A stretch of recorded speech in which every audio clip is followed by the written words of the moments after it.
This week I get the first draft of plans for the Central London project. I look at a demolition job and talk about how to price it. And I'm high up in the mountains, looking at construction sites for new build homes with epic views. I'm Daniel and it's Ashville Weekly episode 152.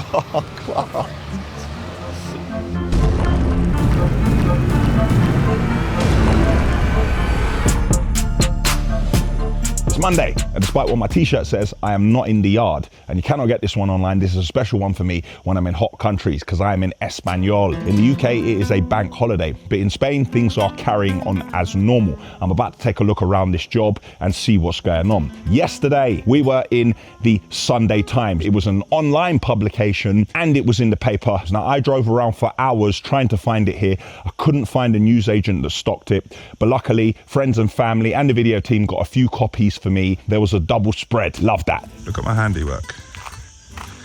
That's how you film yourself. See? Nobody on site at the moment, no machines. Site is derelict. Like the last time I was here, a lot of open plan spaces. It looks like this was a property which has been demolished, but certain elements of it were saved. Like I can see walls here, but I can see new walls which are built within that and new RSJs. You can see the tiling from which was probably a bathroom and a new block work around it. There's no signs up showing what this is going to be afterwards. Ooh, there's a staircase to a lower level. A lot of the properties I look at in Spain look to be a block and beam, and they try to have as many open spaces as possible. Block and beam floors are a suspended structural floor solution made up of a series of parallel beams which are normally precast reinforced concrete. Now these beams are supported by perimeter or load-bearing walls. In between these beams are blocks which are generally concrete. Block and beam floors are durable, quick to install, can be walked on immediately, and have good noise reducing and fire resisting properties. Once again, another wall with a tiled finish. You can see areas where it's been stripped off the wall. It looks like once you strip it all back off the wall, it's the original block work. So while some of the block work looks relatively new, if we have a look here, it looks like there's render, and in areas like this, the block work beneath looks pretty good. You can still see all the tiles on the floor. I assume they're all going to be removed for a new floor level. A lot of the demo material has been moved down to the lower level here. I assume they're going to use that for hardcore because they haven't removed it from the site, and they may be trying to build up the levels here. A swimming pool. Nice little slide there. They've stripped the mosaic tiles from the inside of the pool. It doesn't look like this pool is going to be extended. More looks like they're going to resurface the inside of it and then probably remove the tiles from here and make a new surface. I can see all the block work here. I can see the bricks. Still relatively early in the build. No telltale signs of what is going to be built here, but it's definitely a refurbishment and not a new build, and they are salvaging some of the existing. Next, these guys here are buying bulk bags of material. That does not look like an Ashville bulk bag.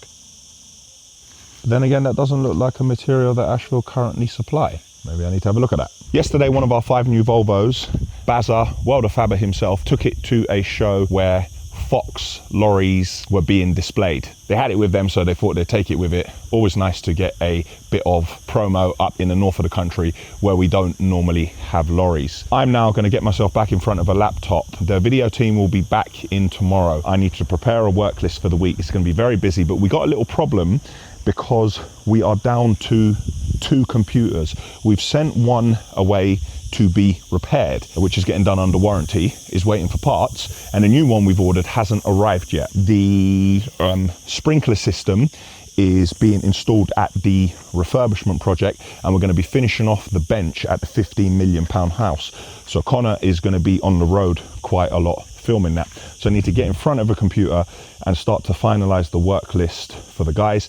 And I also need to put some time into our invoicing procedure document. I spoke about it last week where I want to ensure that nothing slips through the cracks. We had a few instances where we priced jobs and then the invoices went out and the incorrect price was on the invoice. There are a lot of people in the office all selling and invoicing, and sometimes wires get crossed, and each individual large project has its own price. If somebody is doing 500 loads of muck out of a job and 500 meters of concrete, it's not going to be a board price, they have a special rate. So when the sales team do this, more often than not, it's very reactive and the job starts immediately. And if the sales team are out on the road, sometimes they don't get a chance to speak to the accounts team and tell them what the rate is. And sometimes we invoice the wrong amount to the client, who obviously doesn't pay it.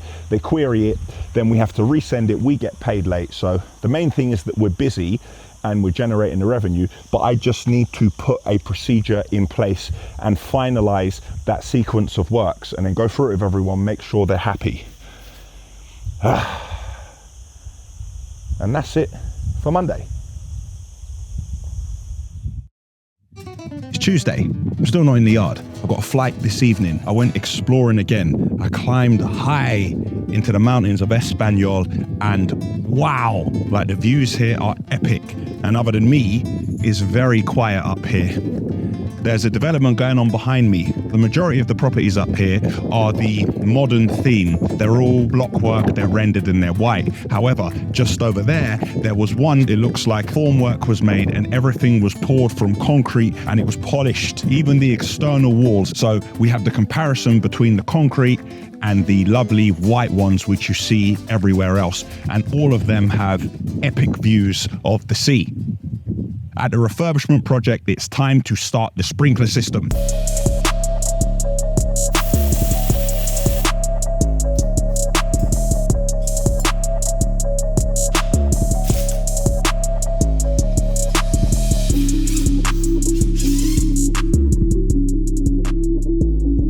I'm doing a speech or a presentation at a rail gathering in November, and I want to talk about the importance of social media on business. When I was thinking about this, I thought, what am I going to do? But when I began to write it, it kind of all sprawled out. I do it every day. It's on the tip of my tongue.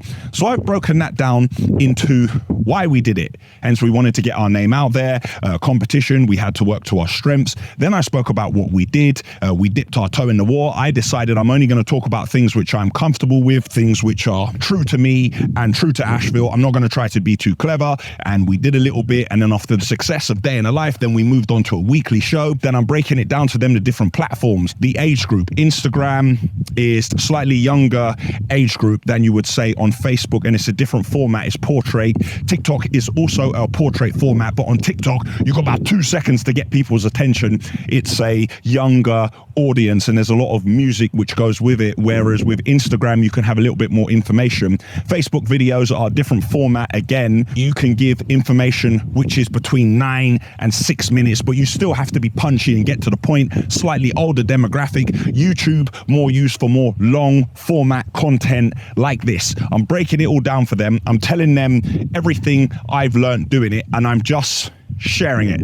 I don't want anything for it. I don't want anyone to pay any membership and I'll tell you how to do this and do that. I am all for giving it out. And I was thinking to myself, when it's done, the PowerPoint presentation, if it's something that any of you think that may come in handy, or you may use it to cross-reference with what you're doing, maybe we'll make it available to everyone. Maybe you can go onto my website and there'll be a download link. Let me know. What do you think? Is it something that might come in handy?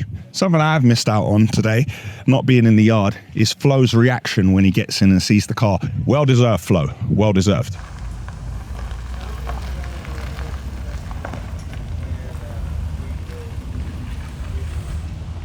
I had to stop. There's another one mid-build, slightly further along, again with an epic view. I feel a bit outdone. Let's see how we're getting on with the new video offices in the Olympic containers.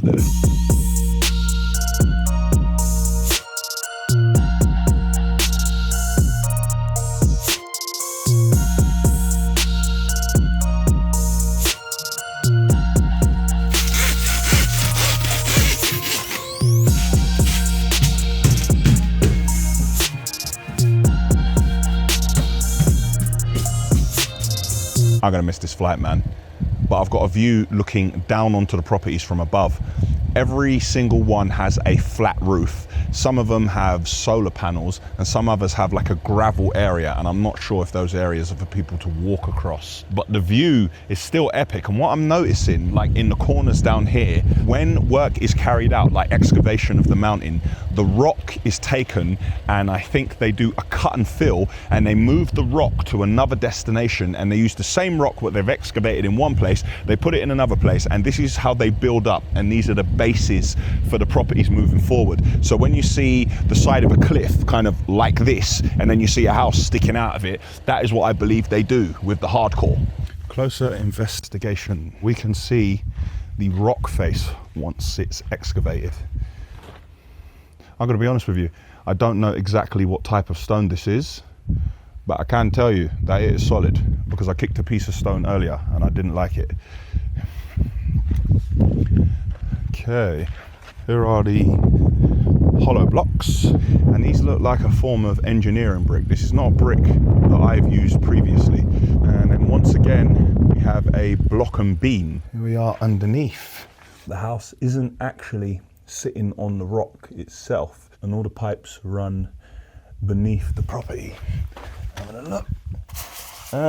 So this is kind of like, this is a polystyrene. All right, let's see what else we can have a look at. Pretty similar build up everywhere.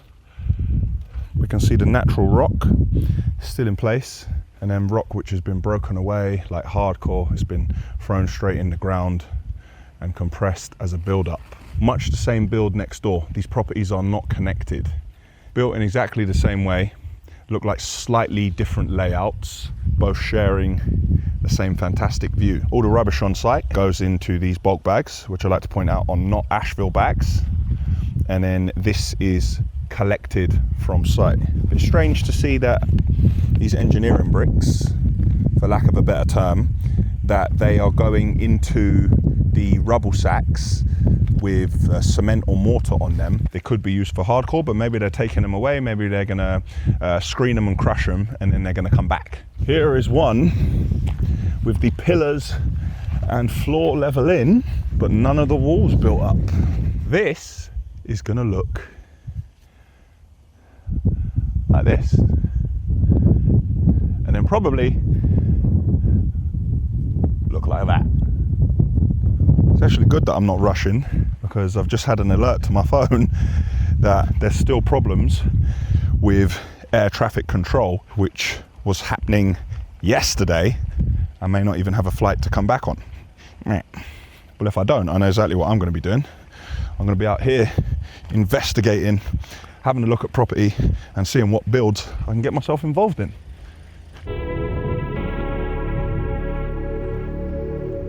I'm on my way back from Spain now. I managed to find the business centre in the airport. No matter where I am in the world, I need to work, and business doesn't stop for anyone. Thankfully, on this trip, I was able to keep up with work, working remotely, and catch up with some of my favourite shows. Thank you to Surfshark for my VPN and keeping my data safe. Surfshark is an app or browser extension that allows you to place your laptop or device virtually anywhere in the world. You get it? Virtually. Here's how it works. You create a virtual private network, better known as a VPN, and then you join the Wi-Fi or local network. Now, ordinarily, this would be a security hazard because public networks can often be unsafe and your personal data and information could be at risk. However, Surfshark offers security to ensure you can send and receive files and access your personal data securely. It also helps to access and unblock streaming platforms so you can keep up with your favorite shows and artists. For me, it's simple. I can place myself virtually in the UK and access all my data and files and continue to work. When I have some downtime, I can access all my streaming platforms, but you can put yourself virtually anywhere in the world and access any streaming platforms or data. Now your boy's gonna hook you up with an exclusive Surfshark deal. So start a Surfshark account, use the promo code Ashville for 3 months extra free at surfshark.deals/Ashville. It's Wednesday, I'm in the yard. And the trainer's in. Flo's here! Hello, Flo. Ben's on holiday this week, so Ollie is in the flatbed. Ashville Plant Hire have a machine going out And the shovel is helping move the sand from round here and taking it to the bay. Looks like we're running super low on material in the yard, but that isn't so much a problem because we want to have a move around and keep more products in here than we do currently. So rather than having 3 bays of the same material, we're gonna offload and sell what we've got, have more space, and then put different material in these bays.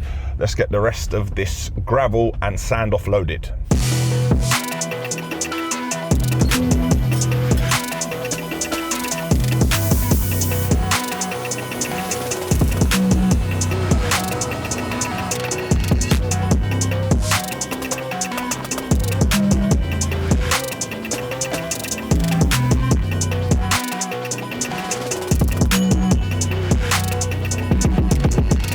On a not so great note, the job I told you about where they owed us 54k and there were delays and they didn't want to pay and they were coming up with excuses. It was due to go to court and they made an incorrect representation and they're basically just trying to run the clock down and delay it as much as possible.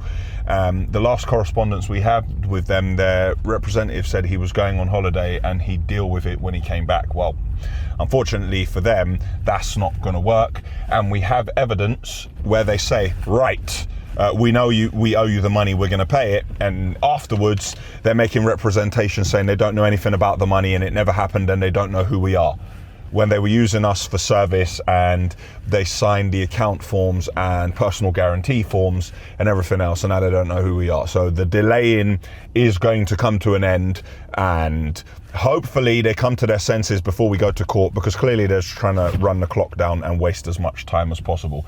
So we will see. Hello. We will see what happens. This machine's going out on hire, and we had to rent a grapple attachment from another company who come in and put it on. But when Ollie put it on to the back of the flatbed, the arm was too high. So we're turning the machine around and trying to put it back on in another way to ensure we're compliant when we're going on the roads.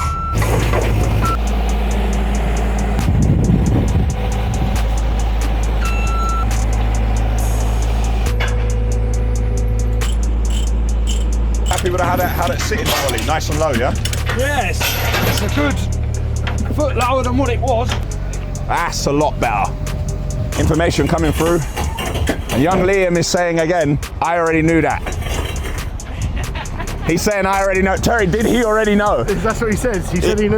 Every time we tell young Liam says, I already knew that. Did you already know? Yes, I did already know. I also already knew because there was a sticky note inside. There was a sticky note inside, yeah? Yeah. All right, okay.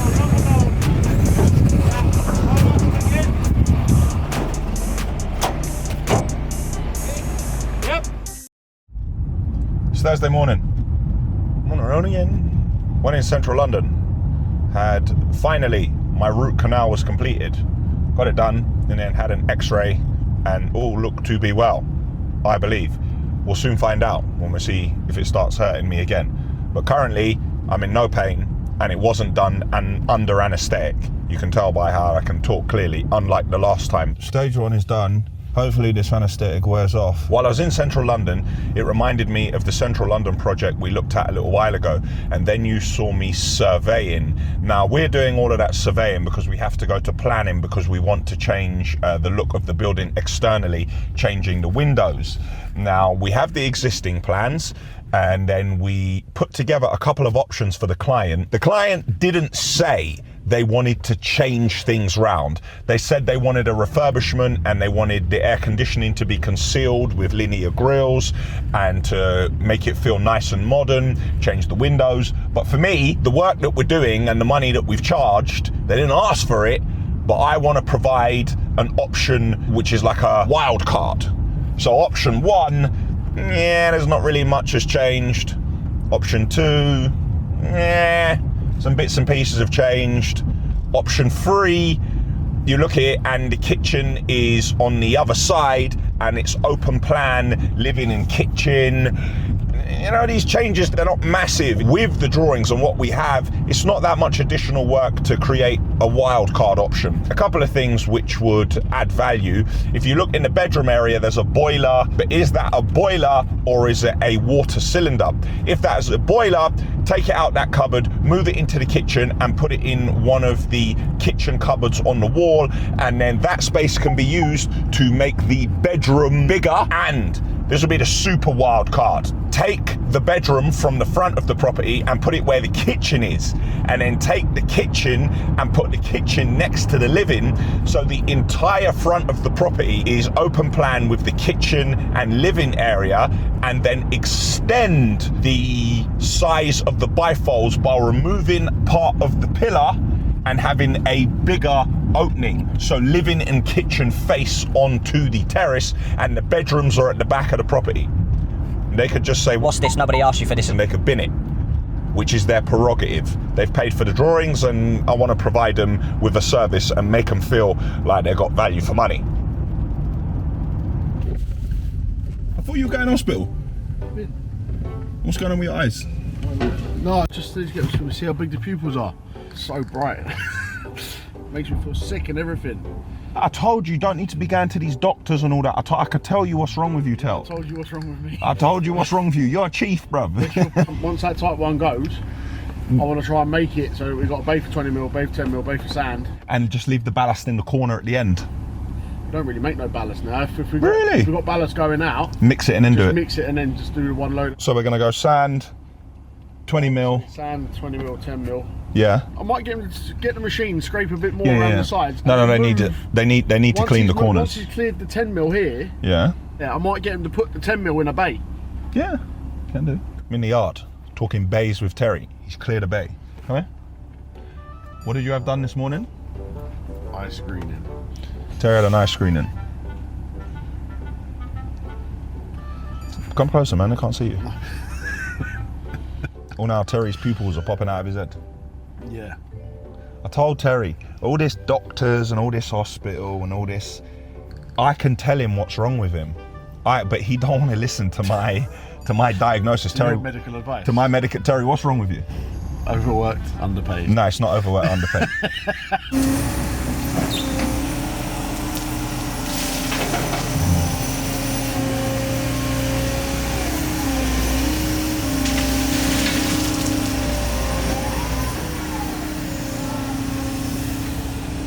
The time now is 4:27. All of our insurances expire at 11:59 tonight, and people will be leaving their offices in about 32 minutes at 5 o'clock. Now, we have final offers coming in on some of our policies. We're speaking to a new company, a new broker, who promised us the world, and in the end couldn't even deliver a quotation because they said they were having difficulties, like work is easy every day. But the existing insurers we were using, they all came to the table and they all came with good offers. And we've just gone back one more time and said, can you have a look at it? And the main challenge for me was thinking about this 1 year or 3 year insurance. And I've decided that at this point, certainty is what we need. So I'm going to go for the 3 year fleet plan. If we can keep our claims down, we could be the same price next year, or we could be lower. Very unlikely. If we have a terrible year, the maximum it can be increased by is 35%. Now, in the yard, the company who I showed you 2 weeks ago collect a 3-ton machine themselves on their flatbed. They have now brought it back. We're going to offload it and put it back into our stock.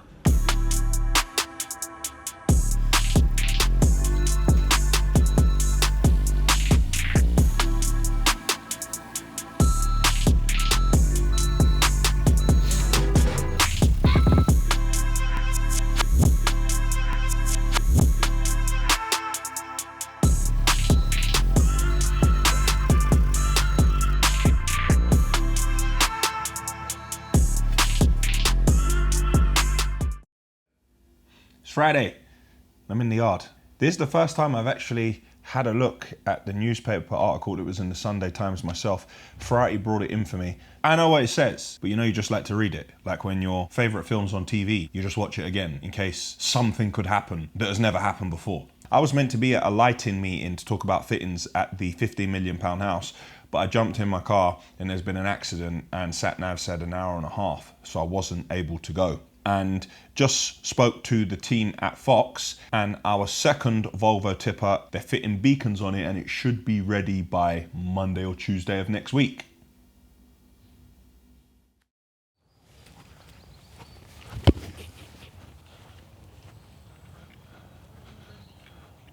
Bottom corner, keeper would have never got it. Saturday morning, I'm at the refurbishment project. Timber for the straight parts of the bench is ready at long last. A lot of the time, for experience, we can price jobs, but I have to be honest here, we completely underpriced this job and we are bleeding money. This element of the works was an all-in price and it is taking a lot longer to get this right, because each and every piece of timber needs to be cut, checked, put back, treated. In hindsight, we may have asked a company to do this in a factory and then fitted it after, but if we did that with the slight variations on site when you fit the steel, it may not have worked. If we rush it, we'll end up only taking it apart and doing loads of snagging and it won't look right. So we just need to take our time. We're gonna do the left and the right. Those are the straight bits. We have cut the corner bits. Today, we're gonna take those and begin to dip those in the primer. We're gonna let them dry over the weekend, and then on Monday, we're gonna put the sealant coat on it. For some reason, the hot tub's on. We've prepared the area at the top for mosaic. We're gonna put those mosaics in early next week. We need to grout it, and then we're gonna paint this edge tile here and make it black so it fits in nicely. Because of the profile here and how flush it's going to be, the hot tub will not have an LED feature around it. However, here on each of the steps, we have fitted the LED channel here on the back side, and we have the light ready here, which is going to fit inside this channel. We're putting the straight parts of the bench in. Because it was raining yesterday, we did the curved parts. They'll go into the primer today. They'll dry over the weekend. We'll put the preserver on Monday, but then they got to dry for 24 hours again. If you rush it and get it wrong, then we'll only end up spending 5 months redoing it. And you always do things properly. I mean, the strength of that concrete wall and that bench is off the charts, but that's what you guys do, right? You just do things properly. Left the £15 million house and went and looked at a demolition job. The house is derelict, hasn't been lived in for many years, and we are pricing just to pull the existing house down. Dudek and David came over. They were looking at the services, what we were going to cap off, how we're going to do it. Terry also popped down to the site to have a look at waste segregation and how we could fit bins there and what size machine we should use. So a decision has been made to bring the 926 from the yard, but we're going to put a selector grab on it, pull away all the vegetation on the front drive. We'll put a couple of bins on the front drive, one for hardcore and one for timber and another one just for mixed waste. We're going to do all the segregation there, so from that location we can take it straight to the different tips, and it's much better for the carbon footprint and recycling. Now when we do pull it down though, some of the brickwork will stay on the site because they haven't fully put a plan together of what they're going to build there, and that brickwork, if we keep it there, when the actual work starts, if you get a crusher and a screener, you can take the size of it down to like a 6F5 or 6F2 when it's on the site, and take it to 75 mil down, and then it could be used to start to build up some of the areas. So it's a pretty quick and straightforward job, but with a job like that, you do more paperwork than you actually do work. So before, we need an R&D survey. There will most definitely be asbestos in there. With the survey, we'll get prices to get the asbestos removed safely. Then we will pull the building down and segregate the waste. You don't want to pull down buildings and then find asbestos in the rubble later, because that slows the job down and costs yourself and the client time and money. We should be able to demolish that building and get everything out of there within a week. Back in the yard, we're doing maintenance. I can see that the ramps have been taken off the wheel wash, and we are giving it a clean up. What's happening, George? Busy day? Half day today for you, yeah? Half day, yeah. I've been for a job far away. All right, George, thank you, mate. George was out in the skip earlier, and the time now is 12:43. He's finished with his skips jobs, but he's helping out the lads in the yard. Hello, Flo.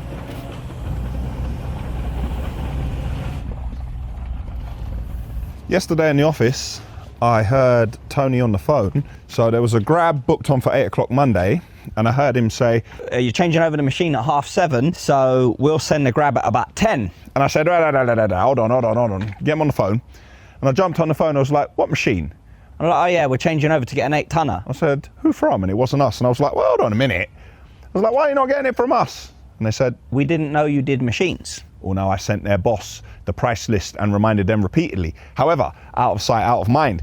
And at that point, that split second, the salesman in me kicked in, jumped on the phone, and now there is it's a 9-ton machine, it's not 8-ton, going to site on Monday morning at 7:30 before our grabs go there. Now this machine came back. So we took it off the flatbed, dropped it down, had a look at it, made sure all was well, filled it with diesel and AdBlue, and now it's on the flatbed for Monday morning to another client. Nice. Plant hire, slowly is growing. Slowly. The time is 3:47, I'm up in my office. The lads have finished in the yard. One thing we did also today is give the weighbridge a clean.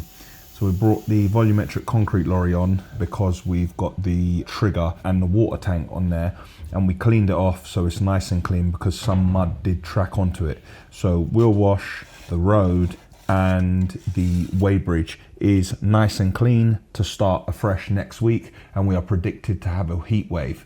Now, the demolition job, I've already priced the majority of it. You saw a couple of weeks back, I created a budget template document. Because I have that, I just pulled that up, and a lot of what I saw, I know immediately based on previous projects. I know how much timber's going to come out of it. I know how much general waste is going to come out. So Ashville Plant Hire will rent the machine to Ashville Construction. We know what the transport would be each way.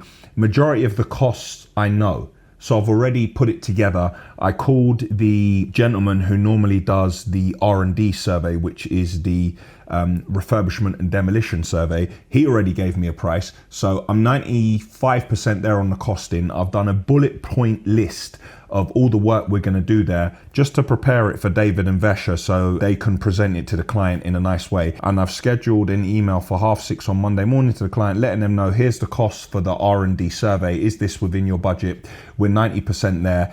Your quote will follow shortly. However, it doesn't include the cost of the survey and the removal of any asbestos, because we don't know how much the asbestos is going to cost. And before we do anything, they need to pay for the survey if they want to go ahead. So, new job looked at, already priced. I am going to try and get to the gym, and then later on I'm going to go and have something to eat with a sticker man. And that is it for Ashville Weekly episode 152. Click here for the Ashville website. Click here to subscribe to our channel. Click here to see an Ashville video you may not have seen before. And click here for last week's episode, which was number 151.